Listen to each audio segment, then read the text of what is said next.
Já, eftirminnileg atvik, látum nú sjá. Þau eru nú nokkuð mörg svo sem, en ég neita því ekki að sennilega eftirminnilegasta atvikið sennilega í Evrópukeppninni hérna í Laugardalshöllinni þegar við skjótum okkur upp í sérriðilinn. Það sennilega svona eitt eftirminnilegasta atvikið og sérstaklega gaman líka hvernig við fögnuðum því á eftir. Það var ekki svona neins sérstök regla hvernig það var fagnað. Menn hoppuðu og skoppuðu þarna alla jarðir. Ég vissi ekki eins og hvað tímanum leið. Það var nú ekki flóknara en það.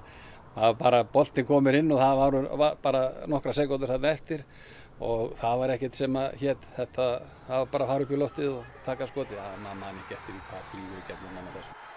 Það voru svona blendnar tilfinningar sem komið fram þarna, sérstaklega hjá stjórnarmönnum á þessu tíma. því þetta var víst einn dýrasta karfan sem var skoruð þarna á síðustu sekúndunum og kostaði það að við þurftum að fara alla leið til Tyrklands og spila þar í B-keppni sem þar sem við náðum að sigra eitt lið.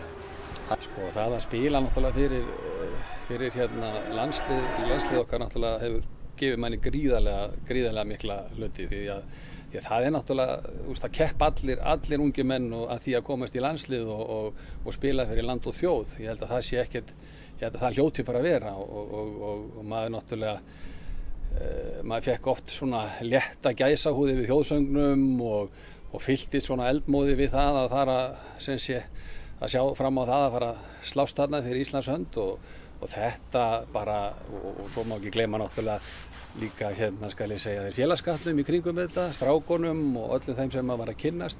Þannig að þetta gaf manni gríðarlega mikið og var virkilega skemmtilegu tími. Það ekki nokkur spurning.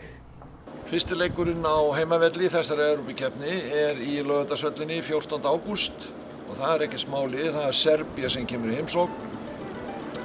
Og ég ætla klárlega að mæta, ætla þú ekki örugglega að mæta?